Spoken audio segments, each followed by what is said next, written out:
www.capitalfm.co.zw. Today, our point of motivation is dangers of love. Dangers of love. Dangers of love. I know it's going to be a controversial topic, but very exciting and intriguing, and we're looking forward to that. Evangelist Trimon Paringa Mamuka say. Mamuka say mkumatanashi. I Tamuka, and guys say weekends. Daya ngeka naka. Nekunakidza kwarunoita runonzi dangers sei kwarunoruchinakidza runonzi dangers of love. Wamwantofa kane rudo. Runouraya. Yeah. Kuenda kumakuwa chai. Take us through dangers of love. Thank you so much. Good morning, Zimbabwe. Makadi zvenyu. Ndichanditaure pamusoro pe-subject so eye-catching, the dangers of love. But gantange from the biblical point. Uchaona kuti pane nguva Jesu yaanoti kuna Peter, get behind me, Satan. Yet Peter chaari kuita ndechekuti Jesu ati aiwa ndichabatwa, ndichadi Peter ndobva ati we are there to defend you. Jesu vati get behind me, Satan. Why? That kind of love at defense yaitwa na Peter yaida kutadzisa destiny, plan yaMwari concerning Jesus. Kurati vanhu vanoona kukuda kusvika palevel yekuti they become a blockage to your destiny, but in the name of love. Why? Because maybe havasi kuunderstand kuti ichi Peter haasingosva kuti Jesu wakatouya kuzofira vanhu pamuchinjikwa. Peter is there following. Agenda is to die. But Peter ari kuti hazvitoti mubatwe murohwe muraiwe tiripo. We are going to defend you. Jesu ndokuvati get behind me, Satan. Ndaitarisira kuti Jesu ati this one is very loyal, very supportive because haadi kuti she wake wabatwe. But Peter love yake ine ignorance pa destiny pa plan.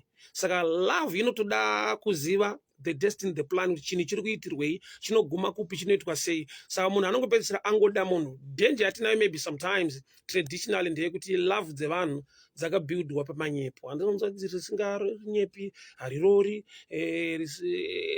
saka takabuilda chinhu chinonzi love maybe panhema. At the end rinourayisa, rinokuwadzisa, rinobetreya. Why munhu ane maplans akanaka eupenyu osangana nerimwe tsotsi rangomutsotsa oso zvangu zvakadai zvakabatana zvakadai zvakuzai munhu anyeperwa apinda mulove. Love iye yatotrap panhu zvinhu zvaaifanira kuachiva nekuita mulife. Saka pane pekuti unogona kudiwa. Vanhu vanogona kuda mukuru wavo, say iorganization, to an extent yekuti love inopedzisira va biased pazvinhu zvese zviri wrong zvaari kuita, they only support, they will love him, they will cheer him up, to an extent yekuti downfall yeorganization iyowe yakabva pakuti vanhu vaida mukuru wavo to an extent yekuti havana kumuudza zvavaifanirwa kumuudza, even zviri dangerous. Why? Vaedza kuprotecta image netrust nekuda ngobuilda kunzi ndiye mudhara wedu. People will cheer you up until waita downfall. People report to you fake reports. Why? Vachida kuti ufare unakidzwa uzvigamuchire. Why? Because vanokuda. So munhu anokuda sometimes panoda kuti umbogona kunyatsobalansisa nekureasona kuti iyi love iri genuine kusvika papi, iri kuitirwei, nokuti love inozembera zvinhu zvakawanda. Kune love ine gain. Matimes atira it's hard to find true love. Why? Because love chatochisaida aso. Munhu haakudze kuti pane zvandiri kutsvaka. Unongonzwa kuti ukangonzi musikana akangoti I love you too, watone chikwereti. Paperi hour kutonzi manews musoro iya isi love. Why? Because chato chikwereti chiside hustle but chakanyeperwa kunzi chinonzi love. Saka inotonzi love chai inonetsa kuwana. It's hard to find. Why? Because pane zvinhu zviri attached pairi zvimwe zvisine ine love yacho, but nekuti munhu aomerwa nelife and haana option. Kune munhu waunyatsona kuti chemunhu ndakachihwina chakandida but chaizo dai zvinhu zvakabalance zvinhu zvake zviri right, haisi type yangu, but aomeserwa nelife zvekuti apedzisira angoti I love you too. Sama mama I love you too maside hustle kadanger karipo katrap nekuda kwokuti unogona kusanyatsonzwisisa chinhu chinonzi love to an extent yekuti munhu iye zvake zvikafamba zvakanaka ndiye anokubetray, ndiye anova number one enemy to you. Makamboona danger vanhu vakambodanana kana vaivengana, hatred yacho iri too much. Why? Because love pane zvainogadzira. Love yakanaka, but in the other side munhu angatomboda kuonana nhasi atsika ndochijana. But munhu wekuti wainzwa kuti haugoni pedza idei usina kumufonera nautaura naye.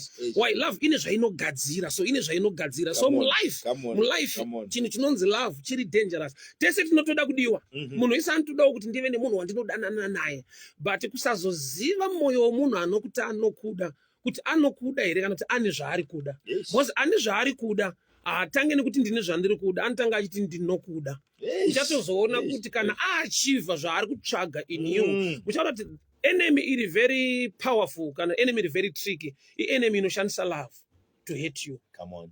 Judges chapter 14, Mwari hanzi vaitsvaga an occasion to destroy the Philistines. Saka vakaicreata sei occasion iyoyo. And Samson akaona musikana akanaka kuvaFilistia.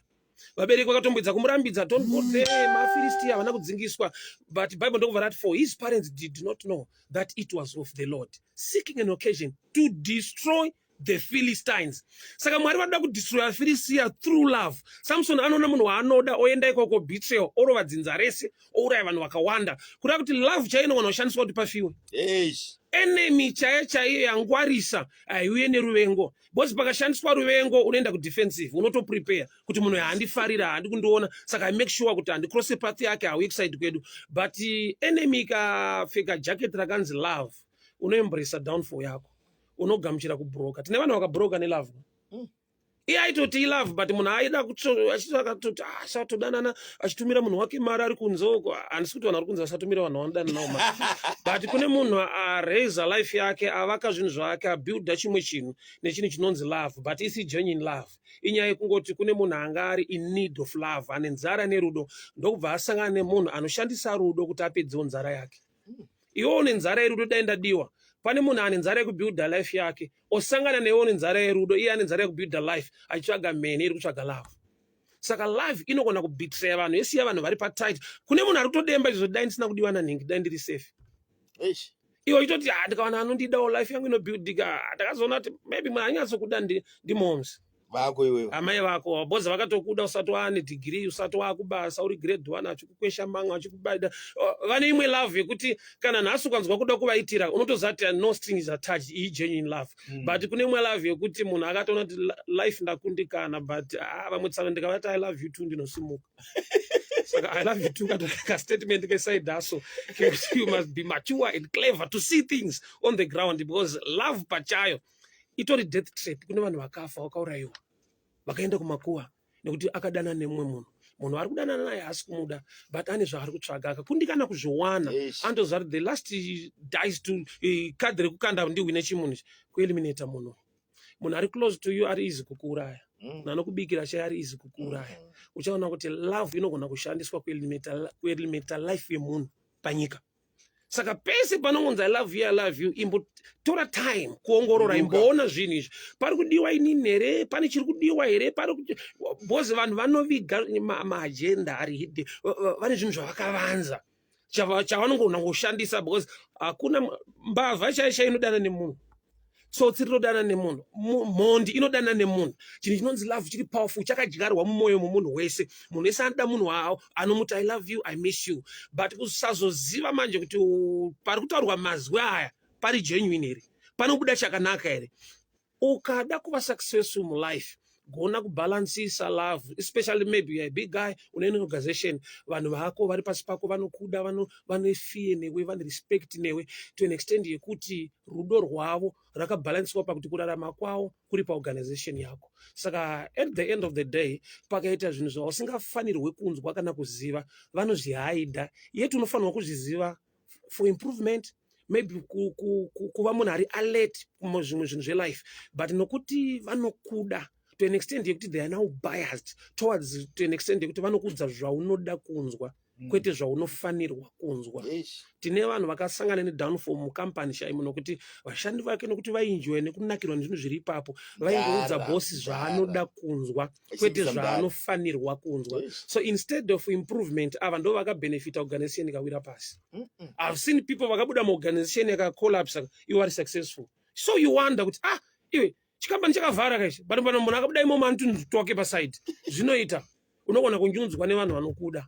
Why? Because vakaportray love too much, open my doors need trust, iri access to an extent that they can destroy you or the organization. So chinhu chinonzi love chiri very dangerous. Nyangwe tese tine need, tichida kudiwa, tichida kugamuchirwa, tichida kuembracewa, tichida kutendwa.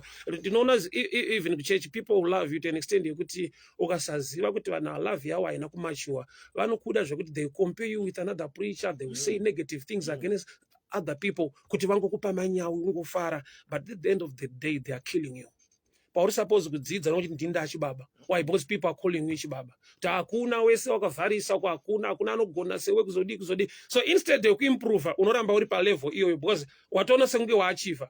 But waachievha mumind yevanhu vanokuda but vachida kuachievha zvavari kuda through you. Saka vanhu vari dangerous dzimwe nguva vanhu vari kubenefita through you voportray love isipo vokuudza zvaunoda kunzwa zvausingafanirwi kunge uchinzwa kana zviri genuine kuti uve successful mulife. Saka chinhu chinonzi love ndakachiona kuti chakaoma zvekuti vanhu vanochitora light. Love itori dangerous zvekutoenzana nekuvengwa. Kuvengwa ukatova nani because kana pato watovengwa tozatimira rindifari uri kudefensive. Chese chavaita unotinyatsochiongorora kuti vanhu nekuti vanondivenga sei vanditira chinhu chakanaka ichi unoshanda nacho in that way. But dambudziko riripo manje rekuti pakangouya munhu anoti ndokuda, pakauya munhu ari kuti ini ndinokufarira uri mumwe wangu, aiwa ndofanewe, zvinhu zvedu izve kudi. Mazwi anotaurwa murudo harisi rudo. Rudo action. Love 90% action, 10% mawords. So tine vanhu vasina kubalanisa mapercentage aya. Akafungidzira kuti 90% mawords, 10% action.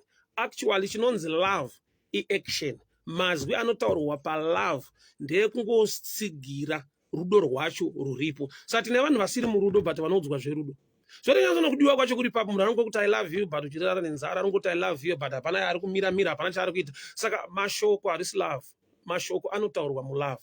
Love in 90% which is action, 10% mawords. So danger yatinayo ndeyekuti chinonzi rudo dzimwe nguva hatichizive.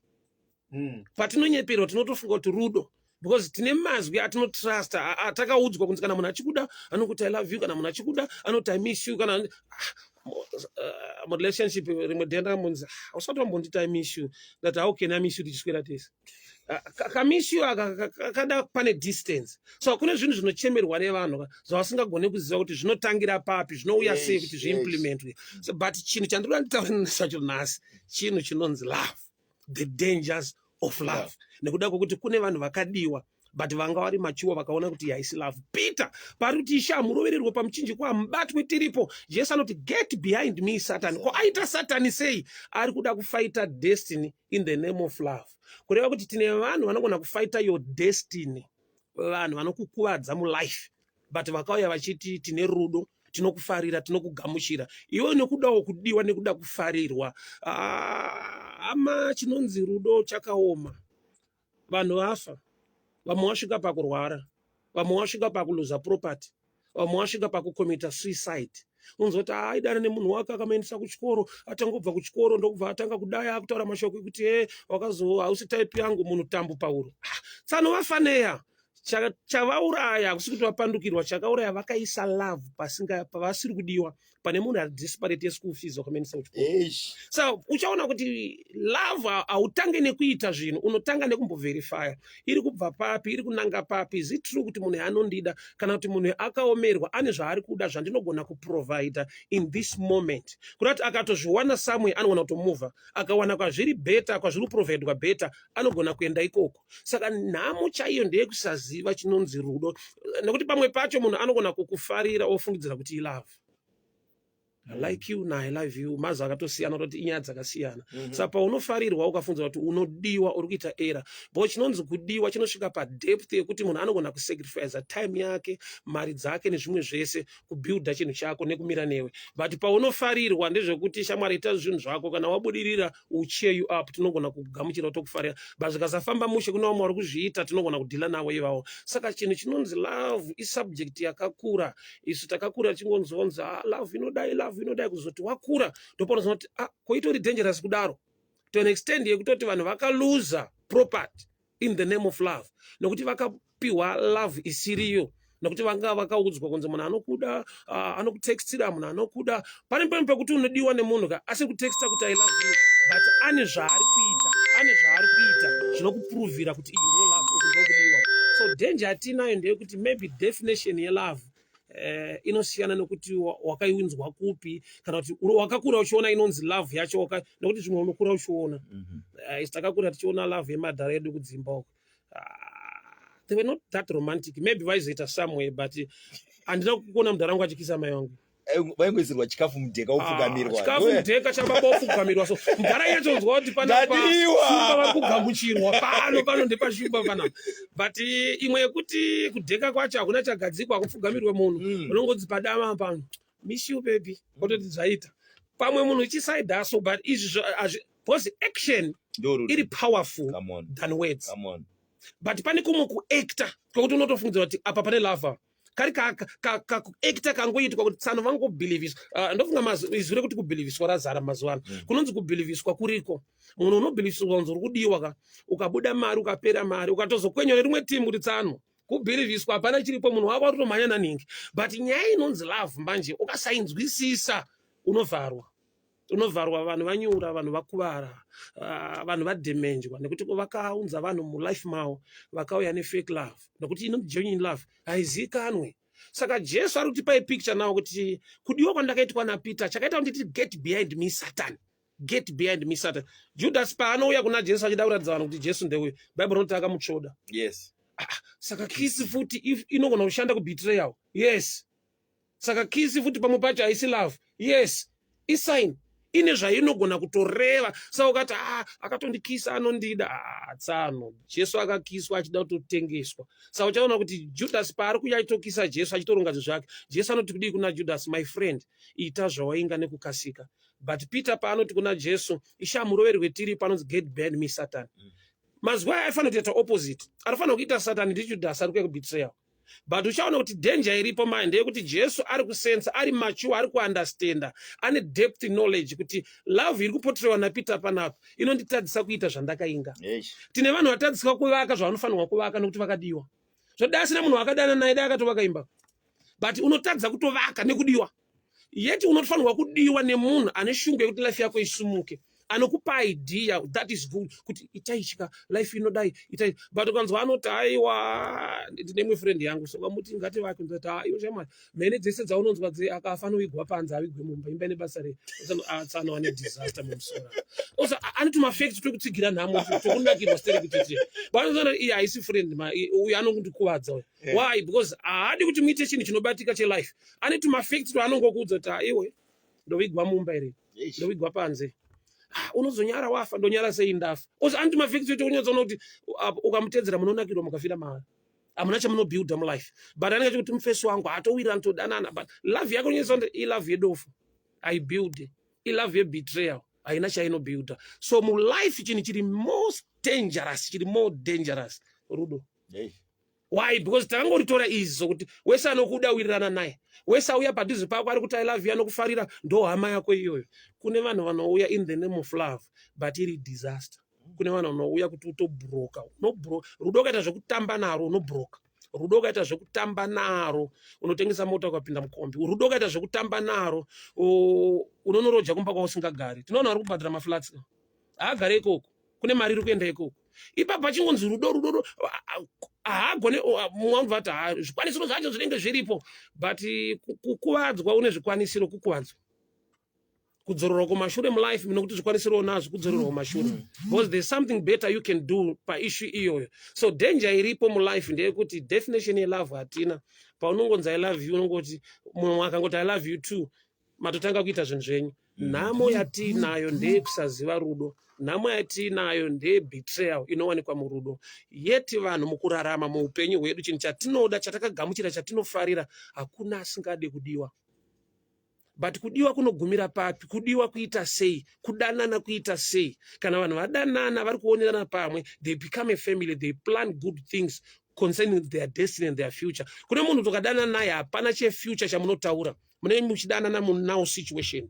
Why? Because ane agenda yakuti mangwana zvinhu zvangu zvikasimuka zvinhu zvikaita mosi I can move out, I can find something better chekudii. So life mukoma tinashe ine chinhu wani chiri more dangerous than kuvengwa chinonzi rudo. So vanhu vazhinji izvezvi muna nekuti daenda wana anondida, daenda wana anondida. Kuwana anokuda unotoda nyasha dzaMwari. Because kune vamwe vanhu vanoti ndokuda vasingarevesi vane zvavari kuda but havagone kuzvitaura kuti tiri kuda izvi. Munhu wese ari kuenda kubasa haadi basa anoda mari. Yes. But hakuna anosvika achiti ndakainga mari pana ndikutsvaga mari ndikuda mari. Unoti baba ndinoshanda even without supervision. I'm hard working.